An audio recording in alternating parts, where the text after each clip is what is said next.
Hey guys, welcome back to my channel. तो आपको पता है कि हमारी इकोनॉमी की सीरीज चल रही है जिसमें हम बैंकिंग व्यवस्था के बारे में पढ़ रहे हैं। तो हमने मुगल काल में और प्राचीन काल में बैंकों को पढ़ लिया, वैदिक काल में, मुगल काल में, और स्वतंत्रता से पहले पढ़ लिया था। स्वतंत्रता के बाद भारत में बैंकों की क्या स्थिति थी, इसके बारे में हम जानेंगे। ये फैक्चुअली क्वेश्चन है, मुझे इसमें कुछ समझाने की ज़रूरत नहीं है। आपको नोट्स बनाना है, प्रॉपर रिवीजन करना है, क्योंकि वनडे एग्जाम जो होती है ना, जैसे कि एसएससी वगैरह, पीएससी यूपीएससी की ये प्रीलिम्स वगैरह होती है, इनमें काफ़ी ज़्यादा पूछते हैं इनको। तो फैक्चुअल क्वेश्चन है ये। तो ये एकदम प्रीलिम्स के पॉइंट ऑफ व्यू से काफ़ी ज़्यादा इंपॉर्टेंट है। और बैंक के इतिहास में आप इतना कुछ नहीं याद रखो तो कोई दिक्कत नहीं है। अगर मेंस पॉइंट ऑफ व्यू से तो इतना इंपॉर्टेंट नहीं है कि आपको डेट वगैरह पूरी याद रखनी है। और प्रीलिम्स में भी ऐसे डेट वगैरह ऐसे क्वेश्चन पूछे नहीं जाते। लेकिन अगर आप कोई वनडे एग्ज़ाम की तैयारी करो, जैसे कि कोई भी competition exam, banking, MP police या फिर एसएससी वगैरह, तो उनमें सारे क्वेश्चन पूछे जाते हैं। तो ज़्यादा देर न करते हम चैप्टर की स्टार्ट करते हैं। तो स्वतंत्रता के बाद बैंकों की क्या कंडीशन थी उसके बारे में पढ़ते हैं। तो क्या हुआ था कि जब बैंकों को, जब गवर्नमेंट को लगा कि बैंक मतलब सही तरीके से कार्य नहीं करते हैं और गरीबों को उसका कोई फ़ायदा नहीं होता था, क्योंकि बैंक ऑब्वियसली जब निजी हाथों में होते तो वो लाभ के लिए काम करेंगे। जो वो लोन भी किन लोगों को देंगे, जिनको जो वापस चुकाने की हिम्मत रखते हैं। जैसे कि अमीर लोगों को ज़्यादा लोन देंगे क्योंकि उनको पता है कि भाई ये वापस चुका देंगे, लेकिन गरीब लोगों को उस लोन नहीं देंगे। और उनको इंटरेस्ट रेट भी उसमें अच्छा खासा मिलता था क्योंकि अमीर लोगों को देते थे। तो और पैसा भी गरीब लोग जाते थे तो उन्हें ऐसे बिठा के रखते थे, उनको कुछ काम नहीं करते थे। तो जो वित्तीय समावेशन का, जो इंक्लूजन का भाव था कि सभी को बैंकिंग फैसिलिटी पहुंचाना, गरीब लोगों को, जो मेन मकसद था, जो हमारे इंदिरा गांधी ने चलाई थी ये मुहिम। और फिर ऊपर से हमारे मोदी जी ने जो जनधन खाता खुलवाया, क्योंकि हर एक व्यक्ति कहाँ बैंकों तक पहुँचता है कि जो जीएसटी वगैरह, ये सारी चीज़ें, काला धन वगैरह, ये सारा कॉन्सेप्ट मार्केट से ख़त्म हो जाए। तो इसको ध्यान में रखते हुए तो उन्होंने क्या किया, गवर्नमेंट ने फिर एक स्वतंत्रता के बाद क्या किया कि 1969 में 14 बड़े बैंकों का राष्ट्रीयकरण किया, जिनकी न्यूनतम संपत्ति लगभग 50 करोड़ रुपए थी। तो उन्होंने स्टार्ट कर दिया कि मतलब जो भी बैंक निजी क्षेत्र के बैंक थे ना, उन्हें उनके शेयर खरीद लिए खुद गवर्नमेंट ने खरीद लिए और अपने अंडर बैंकों को लाना स्टार्ट कर दिया उन्होंने धीरे धीरे। ठीक है। तो 1969 में उन्होंने 14 बड़े बैंकों का किया था। उसके बाद ये प्रोसेस चलती गई, धीरे धीरे चलती गई कि मतलब लोगों, ग्रामीण लोगों को भी फ़ायदा हो और विकास की योजना चलाए और छोटे तबके लोगों को भी लोन दिया जाए। तो हर एक का अकाउंट खोला जाए। मतलब अब पे आपको पता होगा, आपको खुद को पता होगा कि अगर हम अकाउंट खुलवाना चाहते तो कितने ज़्यादा मतलब प्रॉब्लम फेस करनी पड़ती है एक इंसान को। गरीब लोग अगर लोन लेने जाता है तो उसे कितनी प्रॉब्लम फेस करनी पड़ती है। उस बैंकों से कोई लोन भी नहीं मिलता है। वैसे आज की कंडीशन ऐसी है कि गरीबों को बैंकों से कोई लोन देता ही नहीं है। उनको केवल इधर उधर से या फिर ज़्यादा ब्याज के रेट पर साहूकार वगैरह से उधार लेना पड़ता है। अभी भी यही कंडीशन है, गाँव में तो यही कंडीशन चलती है, क्योंकि बैंकों में काफ़ी ज़्यादा चीज़ें मांगते हैं, गारंटी के तौर पर कुछ रखना पड़ता है। तो ये सारी चीज़ें थी। तो सरकार ने क्या किया कि कहा कि चलो यार, गरीबों को तो फ़ायदा नहीं हो रहा, वित्तीय समावेशन हो नहीं रहा, जो हमारा मकसद था बैंकों को खोलने का वो पूरा नहीं हो रहा। तो उन्होंने क्या किया, उन्होंने कि बैंकों को अपने अंडर लेना शुरू कर दिया। उन्होंने जो था ना, निजी लोगों से उनके शेयर खरीद लिए और अपना स्वामित्व, मतलब उनको पैसे दे दिए। जिनके बैंक में पैसे लगे थे उनको सबको पैसे दे दिए और अपने अंडर ले लिया। तो 1969 में 14 बैंकों को उन्होंने अपने अंडर लिया, जिनकी संपत्ति कितनी, लगभग 50 करोड़ थी।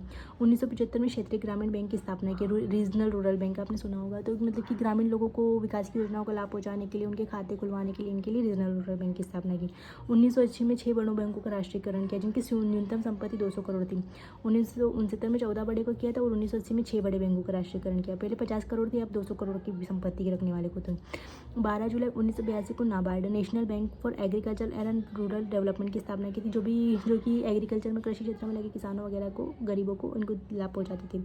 1993 में न्यू बैंक ऑफ इंडिया, जो एक राष्ट्रीयकृत बैंक था, का पंजाब नेशनल बैंक में विलय कर लिया गया। अब जो छोटे छोटे बैंक थे वो सही तरह से काम नहीं करते थे और उनको मतलब लोग लूट के चले जाते, उनके पैसा खा के चले जाते थे। तो उन्होंने मतलब छोटी छोटी बैंकों की ब्रांच को बड़ी बैंकों की ब्रांच में मिलाना प्रारंभ कर दिया कि अब काफ़ी ज़्यादा बैंक हो गए थे, तो उनके ऊपर नियंत्रण रखना भी कठिन होता चला जा रहा था।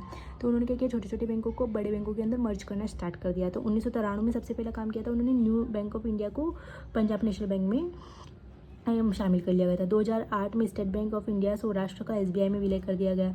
2010 में स्टेट बैंक ऑफ इंदौर का एसबीआई में विलय। 1 अप्रैल 2017 को एसबीआई की शेष 5 सहयोगी बैंकों को भी उन्होंने एसबीआई में मिला लिया गया। तो क्या हुआ था, एसबीआई की 7 बैंक थी। 7 बैंक आपको पता होगा अलग अलग तरह थी, bank of Indore, bank of Saurashtra, bank of Baroda, जैसे एसबीआई, स्टेट बैंक ऑफ, तो इनकी बहुत सारी शाखाएं थी। लेकिन धीरे धीरे क्या किया, उन्होंने सभी को स्टेट बैंक ऑफ इंडिया के अंदर मिला लिया गया। ठीक है। स्टेट बैंक ऑफ सौराष्ट्र का एसबीआई में विलय, उसमें मिला दिया गया। अब सभी जगह आपको ऐसा नहीं दिखेगा, जैसे इंदौर में अलग से कोई SBI, state bank of Indore नहीं दिखेगा। सबकी जगह, सभी की जगह ऐसा लिखा हो गया अब SBI, state bank of India.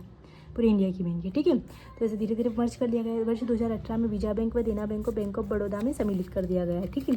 वर्ष 2020 में ओरिएंटल बैंक ऑफ कॉमर्स और यूनाइटेड बैंक ऑफ इंडिया का पंजाब नेशनल बैंक में विलय किया गया। ये ओरिएंटल बैंक ऑफ कॉमर्स जिसमें मेरा खुद का अकाउंट है, लेकिन उसको पीएनबी में मर्ज कर दिया गया है, ठीक है। तो अभी मेरे पास जो है ना वो पीएनबी से नोटिफिकेशन आती है, पंजाब नेशनल बैंक में इसको मर्ज कर दिया गया। वर्ष 2020 में सिंडिकेट बैंक को केनरा बैंक में, आंध्रा बैंक व कॉर्पोरेशन बैंक को यूनियन बैंक में और इलाहाबाद बैंक को इंडियन बैंक में विलय कर लिया गया। तो जैसे कि क्या हुआ कि मर्ज मतलब ज़्यादा ही संख्या बैंकों की ज़्यादा हो गई, तो उन पर नियंत्रण रखना काफ़ी कठिन होता चला जा रहा था। तो उनको सबको मिला के बड़े बड़े बैंक बना दिए गए और गवर्नमेंट ने बैंकों का राष्ट्रीयकरण भी शुरू किया था। मतलब कुछ बैंकों को उन्होंने अपने अंडर लेना शुरू किया गया था, क्योंकि बैंक सही तरह से कार्य नहीं करते थे, गरीबों को कोई लाभ नहीं पहुँचाती थी। और इसके अंतर्गत गवर्नमेंट ने खुद के मतलब कि रीजनल रूरल बैंक मतलब कि ग्रामीण क्षेत्रीय बैंक की स्थापना और नाबार्ड की स्थापना करी थी, ठीक है। अब क्या होता है कि आईडीबीआई बैंक का निजीकरण। अब आपने देखा कि अब तक तो राष्ट्रीयकरण किया था, अब तक तो गवर्नमेंट ने बैंक खरीदे थे। अब ऐसा क्या हुआ कि बैंकों का ही निजीकरण, मतलब कि उन्होंने आईडीबीआई की जो खुद गवर्नमेंट की बैंक थी उसको लोगों को सौंप दिया, उसके शेयर बेच दिए, उनको निजी भी लोगों को दे दिया। अब पहले तक तो उन्होंने राष्ट्रीयकरण किया था, लेकिन अब वो निजीकरण क्यों कर रहे थे? तो इसका कारण था राष्ट्रीयकरण का उल्टा निजीकरण होता है। राष्ट्रीयकरण में गवर्नमेंट बैंकों के शेयर्स खरीदती है और निजीकरण में वो अपने शेयर्स बेच देती है। और मतलब जो बैंक होता है उनका गवर्नमेंट बैंक होता है तो उसका शेयर्स बेच देती है और निजी हाथों में चल जाता है, वो निजी लोग खरीद लेते हैं, तो फिर वो निजी बैंक बन जाता है। तो ऐसा क्यों किया था? जब सरकार को लगा कि प्राइवेट बैंक सरकारी बैंक से अच्छा काम कर रही है, तो वो सरकारी बैंकों को शेयर बेचने लगती, अतः निवेश करने लगी, जिससे कि बैंकों का निजीकरण और प्राइवेटाइजेशन कहते हैं, ठीक है। तब गवर्नमेंट को क्या लगा कि जो प्राइवेट बैंक है वो निजी बैंकों से क्या बोलते हैं गवर्नमेंट बैंकों से अच्छा काम करिए। कैसे काम करिए? तो आपको पता है कि प्राइवेट बैंकों में जो सैलरी होती है उनको मतलब वो एम्प्लॉयज़ वगैरह उनके काम के ऊपर उनको प्रमोशन वगैरह मिलते हैं, तो वो अच्छे से काम करते हैं, आपको अच्छे से ट्रीट करेंगे, आपको अच्छे से अकाउंट खोलेंगे, आपका हर चीज़ आपको अच्छे से करेंगे। लेकिन जो गवर्नमेंट बैंक होते हैं उन्हें सरकार सैलरी देती है, तो वो उस तरह से आपको ट्रीट नहीं करेंगे। अब जाओगे तो आपसे कोई पूछेगा नहीं, आपका अकाउंट खोलना होगा, तो मतलब कि वो केवल अपने मतलब ऐसे सुस्त हो जाते हैं ना, सरकारी लोग ऐसे बोलते सुस्त हो जाते हैं, तो उस तरह से कार्य नहीं करते। तो जब गवर्नमेंट ने देखा कि यार प्राइवेट बैंक तो अच्छी तरह से कार्य कर रही है, तो क्यों ना इनको प्राइवेट बैंकों के हाथों में सौंप दिया जाए, तो उन्होंने आईडीबीआई का निजीकरण किया। केंद्र सरकार और भारत जीवन बीमा निगम ने आईडीबीआई बैंक की हिस्सेदारी बेचने अर्थात निजीकरण का निर्णय लिया। अब भारतीय जीवन बीमा क्यों आ गया इसमें? क्योंकि एलआईसी के भी कुछ शेयर थे आईडीबीआई में, एक तो गवर्नमेंट की थी और एलआईसी की भी शेयर थी, तो उन दोनों ने क्या किया कि अपने शेयर बेचना शुरू कर दिया। केंद्र सरकार के 30.48% हिस्सेदारी और भारतीय जीवन बीमा निगम एलआईसी ने अपने 30.24% हिस्सेदारी भेजी। मतलब कि केंद्र सरकार ने कि कितने शेयर थे पहले इसमें? केंद्र सरकार के थे 49%, जिसमें से उन्होंने 30% की हिस्सेदारी बेच दी। और एलआईसी के पहले कितने थे? 45% शेयर थे, जो मैंने आपको लिख रखा। और पब्लिक के कितने थे? 5.28% थे। तो गवर्नमेंट ने क्या किया कि अपने 49% में से 30% की हिस्सेदारी बेच दी और एलआईसी ने अपने 45% में से 30% की हिस्सेदारी बेच दी। तो अब उनके कुछ बहुत कम शेयर बच गए और निजी लोगों के हाथों में चले गए, तो वो एक प्राइवेट बैंक बन गया। तो इस तरह से उनको आईडीबीआई का निजीकरण हुआ। तो पहला बैंक ऐसा है जिसका निजीकरण हुआ, तो वो है आईडीबीआई, ठीक है। इसको हमेशा याद रखना कि कौन सा बैंक है। हमेशा तो हमने राष्ट्रीयकरण देखा, हमने ऊपर पूरा तरह से राष्ट्रीयकरण देखा, ठीक है, लेकिन ऐसा कौन सा पहला बैंक है जिसका निजीकरण किया गया, तो वो था आईडीबीआई बैंक, ठीक है। अब आईडीबीआई बैंक के बारे में हम कुछ पढ़ते हैं, जैसे कि industrial development bank of India, क्योंकि इसको पढ़ना काफ़ी जरूरी, क्योंकि पहला बैंक था जिसका निजीकरण हुआ था। तो इसके बारे में थोड़ी जानकारी लेते हैं। इसकी स्थापना कब हुई थी? तो 1964 में हुई थी। तत्कालीन नाम विकास वित्तीय संस्थान है। मुख्यालय इसका मुंबई में और कंपनी अधिनियम 1956 के तहत इसको पंजीकृत किया गया था। 2004 में आईडीबीआई बना। 2006 में आईडीबीआई में यूनाइटेड वेस्टर्न बैंक का विलय कर दिया गया। 2004 में बना था, लेकिन 2006 में इसके अंदर किसको? यूनाइटेड वेस्टर्न बैंक का ही विलय कर दिया गया था, मतलब इसके अंदर भी मर्ज कर दिया गया था। एलआईसी की पे आईडीबीआई की 51% शेयर थे। मार्च 2019 में आईडीबीआई एक निजी बैंक बना था।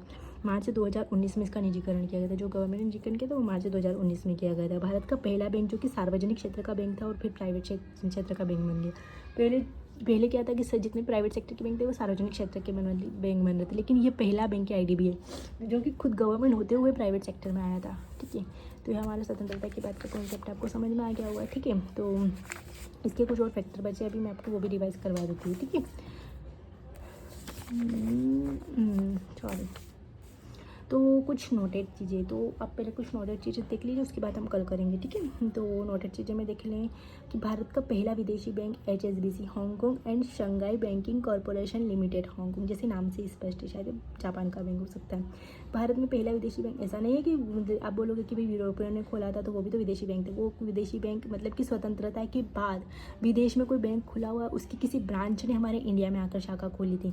तो वो कौन बैंक था? HSBC बैंक था, Hong Kong and Shanghai banking corporation limited. इन्होंने इन्होंने अपनी इंडिया की ज़मीन पर कोई नया बैंक डेवलप नहीं किया था, बल्कि इनके खुद के देश में बैंक था और वहाँ उसकी कोई एक ब्रांच उन्होंने अपने देश में आकर खोली थी, इसलिए इसे भारत का पहला विदेशी बैंक कहते हैं। भारत के बाहर जाके विदेशों में शाखा खोलने वाला पहला बैंक कौन सा है? तो वो भारतीय स्टेट बैंक है। स्टेट बैंक ऑफ इंडिया ने भारत के बाहर विदेशों में भी अपनी शाखाएं खोली है, पहली बार खोली थी, ठीक है। ATM शुरू करने वाला पहला bank Hong Kong and Shanghai banking corporation limited, जो HSBC विदेशी बैंक है ना, इसने सबसे पहले ATM की शुरुआत करी थी 1987 में मुंबई में, ठीक है।